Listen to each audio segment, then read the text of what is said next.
నేటి విశిష్టత. నేటి విశేషంలో భాగంగా ఈ రోజున మనం చెప్పుకుంటున్న టాపిక్ ఏంటంటే, ఇక మనకి ఆషాఢ మాసం రాబోతోంది. ముఖ్యంగా ఆషాఢ మాసం అనగానే మనకి ముఖ్యంగా గుర్తొచ్చేది అందరికీ కూడా చాలా సంస్కృతి సంప్రదాయాలు, తెలంగాణ రాష్ట్ర పండుగైన బోనాలు. బోనాలు అనేది ఈ సంవత్సరం మనకి 26వ తారీఖు నుంచి వీళ్ళు మొదలు పెడుతున్నారు. ముఖ్యంగా గోల్కొండ జగదాంబిక దగ్గర నుంచి ఆ రోజున బోనం మొదలు పెడుతున్నారు. సాధారణంగా బోనాలు అనేది సంస్కృతి సంప్రదాయాల్లో తెలంగాణలో ఒక రాష్ట్ర పండుగగా, చాలా విశేషమైన పండుగగా, చాలా ఆనందదాయకంగా జరుపుకునే పండుగగా మనం చెప్తాం. కనుక ఈ బోనాలకు సంబంధించిన విశిష్టత, ఆ యొక్క పండుగ యొక్క నేపథ్యం గురించి, అలాగే ఆ పండుగలో స్టెప్స్ అంటే ఏం చేస్తారో ఆ పండుగ సందర్భంగా అన్న విషయాలు మొదలైన విషయాల గురించి కొంతవరకు క్లుప్తంగా చెప్పుకోవడానికి మనం ప్రయత్నం చేద్దాం. సాధారణంగా బోనాలు అనేది అమ్మవారికి సంబంధించి, అంటే మహాకాళి ఆవిడకి సంబంధించినట్టుగా మనం ఈ పండుగను చేసుకోవడం.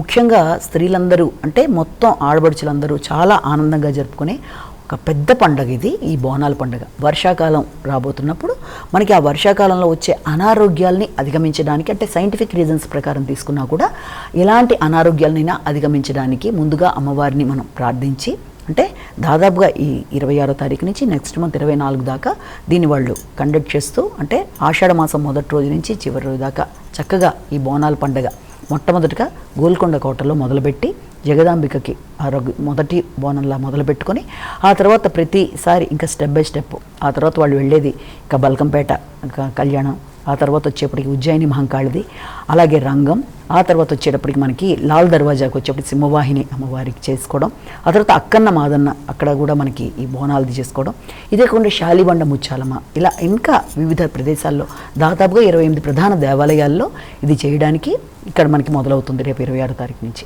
అయితే అసలు ఈ బోనాలు అన్న విషయాన్ని కనుక మనం చూసినట్లయితే, వానాకాలానికి ప్రారంభంలో వ్యక్తులకు అనేక రకాలైన ఇబ్బందులు అనేవి కలుగుతూ ఉంటాయి. కాబట్టి అనారోగ్యాలను అధిగమించడానికి కూడా ఇది ఒక చక్కటి పండుగగా కూడా మనం భావిస్తాం.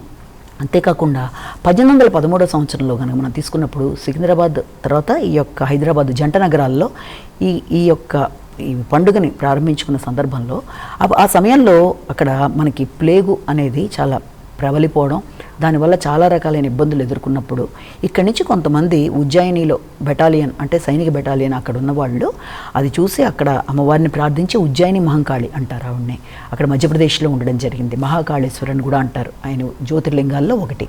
అలాగే అక్కడ అమ్మవారిని ప్రార్థించి అమ్మవారి యొక్క కరుణ కోసం, కరుణా కటాక్షాల కోసం ఇదయ్యి, ఎప్పుడైతే ఇక్కడ కనుక ఇలాంటి సమస్యలు తగ్గుతాయో అమ్మవారిని తెచ్చి ఇక్కడ ప్రతిక్షేపిస్తా అని చెప్పి అనుకోవడం, అన్నట్టుగానే తీసుకొచ్చి అమ్మవారిని ఇక్కడ పెట్టడం, తద్వారా ఈ రకమైన అనారోగ్యాలని అధిగమించినట్టుగా అందరికీ ఆ రకమైన విశ్వాసంతో అమ్మవారికి ప్రతి సంవత్సరం బోనాలు చేయడం అనేది ఇది చేస్తారు. సాధారణంగా ఈ బోనాల పండుగ అనే విషయం వచ్చేప్పటికి ఏం చేస్తారంటే, ఆడవారందరూ కూడా ఒక చక్కగా ఒక మట్టి కొత్త కుండలో కానీ లేకపోతే ఇత్తడి దాంట్లో కానీ అన్ని రకాలుగా, అంటే దాంట్లో పాలు బెల్లం, దాంతోపాటుగా అది అన్నంలా ఉండి పాలు బెల్లంతో కలిపి దానికి పైన చుట్టూ కూడా అంటే ముగ్గు, తర్వాత ఏమంటే పసుపు కుంకుమ సింధూరంలాగా ఇవన్నీ చేసి వేపాకులు పెట్టి, తర్వాత దాని మీద కూడా ఒక చిన్న దీపం లాంటిది పెట్టి, ఆ దీపంతో అమ్మవారి దగ్గరికి వీరు వెళ్ళి అక్కడ అమ్మవారికి చీర గాజులు మొదలైన సమర్పించి ఆ రకంగా ఇది చేస్తారనమాట, అమ్మవారి దగ్గర పెట్టడం. అయితే ఆ రకంగా పెట్టడంలో ఏంటంటే, అమ్మవారు సాధారణంగా ఆషాఢ మాసం అనగానే వీరు ఎలా భావిస్తారంటే, ఆడబడుచు ఇంటికి వచ్చినట్టుగా, అమ్మవారు పుట్టింటికి వచ్చినట్టుగా భావించి చక్కగా విశేషంగా ఈ నెలంతా కూడా చక్కగా ఇవి చేయడం అనేది, అమ్మవారికి సంబంధించి డిఫరెంట్ ప్లేసెస్లో డిఫరెంట్గా ఈ యొక్క బోనాలు అన్న మాట అంటేనే భోజనం, అంటే భోజనం అనేది ప్రకృతి అయితే ఈ బోనాలు అనేది దాని యొక్క వికృతి. అంటే బోనాలు అంటే విశ్వమాతకి మనం మన యొక్క ఇది సమర్పించుకుంటున్నాము, అమ్మవారి కరుణా కటాక్షాల కోసం సమర్పించుకుంటున్నాము. మహాకాళి ఆవిడికి రకరకాల పేర్లతో ఆవిడ పిలుస్తారు, అంటే మైసమ్మ అని, తర్వాత కట్టమ్మని, తర్వాత అంకాలమ్మ, డొక్కాలమ్మ, తర్వాత దాంతోపాటుగా నూకాలమ్మ అనే పేరుతోనూ రకరకాల పేర్లు, అంటే పెద్దమ్మ, తర్వాత మారెమ్మ, ఇలా విభిన్నమైన పేర్లతో అమ్మవారిని కొలుచుకొని రకరకాల పేర్లలో రకరకాల దేవాలయాల్లో ఆవిడ్ని విశేషంగా కీర్తించి అమ్మవారికి ఇవన్నీ సమర్పిస్తారు. అయితే ఆ బోనాల పండుగలో కూడా వీళ్ళు ఏం చేస్తారంటే, ఇంకా ఇదంతా కూడా వీళ్ళు సిస్టమేటిక్గా ఎలా పెడుతుందంటే, ఫస్ట్ వాళ్ళు చేసేది మనకి గోల్కొండలో చేస్తారు కాబట్టి, ఈ గోల్కొండ బోనాల్లో వాళ్ళు మొదలుపెట్టినప్పుడు జగదాంబికకి చేసినప్పుడు ఏంటి, చాలామంది స్త్రీలందరిలో కూడా అమ్మవారి అంశలా భావించి వాళ్ళు ఈ బోనం తీసుకుని పెడుతున్నప్పుడు అక్కడ వారిలో ఆ అంశ లాంటిది ఉండడంతో వాళ్ళలో ఆ ఉగ్రరూపం లాంటిది వచ్చింది అన్న భావనతో అక్కడ దేవాలయం సమీపించినప్పుడు అక్కడ వాళ్ళు చాలామంది కాళ్ళ మీద నీళ్లు పోసి వాళ్ళని ఉగ్ర శక్తిని చల్లార్చడానికి కూడా ప్రయత్నం చేయడం అనేది ఒకటి ఉంటుంది. అంతేకాకుండా ఈ బోనాల సమయంలో వీళ్ళు ఏం చేస్తారంటే వరుసగా ఈ దేవతని ఆరాధిస్తున్నప్పుడు మొట్టమొదట బోనాలు, తర్వాత ఈ బోనాలకి అమ్మవారి కోసం ఈ యొక్క ఆహారాన్ని, భోజనాన్ని తయారు చేసి తల మీద పెట్టుకొని దాని మీద ఒక దీపాన్ని కూడా పెట్టుకొని ఆ దీపపు వెలుగులో ముందుకు వెళ్ళాలి, ఎలాంటి ఇబ్బంది లేకుండా అన్న కాన్సెప్ట్ ఒకటి. అలా వాళ్ళు ముందుకు పెడుతున్న సందర్భం అదొకటి. దాని తర్వాత కంటిన్యూషన్ ఏంటంటే అక్కడ ఫలహార బండ్ అని ఒకటి చేస్తారు, తర్వాత విందు అనేది ఒకటి ఉంటుంది. దీంట్లో ఇంకా స్పెషల్ పర్సన్గా ఎవరిని చెప్తారంటే పోతురాజు, అంటే అమ్మవారి తమ్ముడుగా భావించి పోతురాజు గురించి ఒకటి చెప్పడం జరుగుతుంది ఇక్కడ. అతను అక్కడ రకరకాల విన్యాసాలు చేస్తూ ఫలహార బండితో పాటు సమానంగా పెడుతున్నాడు. తర్వాత రంగం అనేది ఒకటి ఉంటుంది, అక్కడ ఒక స్త్రీ వచ్చి భవిష్యత్ చెప్పడం అనేది అదొకటి. తర్వాత దాని తర్వాత మనకు వచ్చేది నెక్స్ట్ స్టెప్ వచ్చేటప్పటికి రంగం తర్వాత ఘట్టం. ఈ ఘట్టం అని అంటే ఏంటంటే ఒక కలశ రూపంలో అమ్మవారిని ఇది చేసి అది మొదటి రోజు నుంచి చివరి దాకా దాన్ని పూజించుకొని తర్వాత అందరూ కలిసి ఈ యొక్క అన్ని ప్రదేశాల్లోంచి అందరూ కూడా నయాపూల్ దాకా, లాల్ దర్వాజా నుంచి నయాపూల్ దాకా ఈ ఘటనలో, అంటే అక్కడ మెయిన్ దానికి నాయకత్వం వహించేది అంటే అక్కన్న మాదన్న ప్రదేశాల్లో ఉండేవాళ్ళు, అంటే అక్కన్న మాదన్న బోనాలు సంబంధించిన దాన్ని నాయకత్వం వహిస్తారు.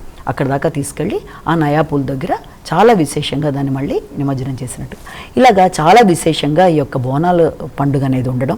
స్త్రీలందరూ చాలా సంతోషంగా కుటుంబంతో కలిపి విందు ఆరగించి దేవుడికి నైవేద్యం పెట్టి పలహార బండ్లు, చిన్న చిన్న కాగిత పడవలు లాంటివి అవి చేసి అవన్నీ కూడా అందంగా అలంకరించి అవి దేవుడి దగ్గర తీసుకెళ్ళడం, ఇలా చాలా విశిష్టత, చాలా విభిన్నంగా ఆరోగ్యానికి సంబంధించిన పండుగ కూడా దీన్ని చెప్తారు. వర్షాకాలంలో వచ్చే వర్షం వల్ల అనేక రకాలైన అనారోగ్యాలు వ్యక్తులకు వస్తున్నప్పుడు వాటిని అధిగమించడానికి ఈ వేప ఆకుల వల్ల కానీ లేకపోతే పసుపు నీళ్లు జల్లడం వల్ల కానీ, ఎందుకంటే మొత్తం ఎక్కడెక్కడైతే ఇది చేస్తున్నారో అక్కడ మనకి ఈ యొక్క వేప ఆకులకు సంబంధించి తర్వాత పసుపులు రాసి గడపలకి చాలా చక్కగా ఇవన్నీ ఎప్పుడైతే ఉంటాయి ఇవి యాంటీసెప్టిక్గా, యాంటీబయాటిక్గా ఉపయోగపడతాయి. కనుక ఇన్ని రకాలుగా ఆరోగ్యానికి సంబంధించి వర్షాకాలంలో క్రిమికీటకాలకి దూరంగా ఉండేట్టు, అక్కడ వేసే గుగ్గిలం వల్ల కూడా అనారోగ్యాలని రూపుమాపేట్టుగా వీటన్నిటికీ ఒక ఇదిగా దీన్ని చెప్తారు. కనుక అటు ఆరోగ్యానికి సంబంధించిన పండుగ, ఆడబడుచులకు సంబంధించిన పండుగ, సంస్కృతికి ప్రతీక, మన రాష్ట్ర పండుగగా చేసుకునే ఈ యొక్క విభిన్నమైన ఈ బోనాల పండుగ ఈ నెలంతా కూడా విశేషంగా అందరూ కూడా కళకళలాడుతూ దేశ విదేశాల నుంచి కూడా వ్యక్తులు వచ్చి దీంట్లో పాల్గొని ఆ బోనాల పండుగని అతి గొప్పగా ఎంతో అందంగా చేసుకోవడం అనేది సంప్రదాయంగా వచ్చింది. కనుక ఆ బోనాల పండుగ ప్రభావం రేపు 26వ తారీఖు నుంచి మొదలవుతుంది. కనుక మరొకసారి అందరికీ కూడా బోనాల పండుగ శుభాకాంక్షలు.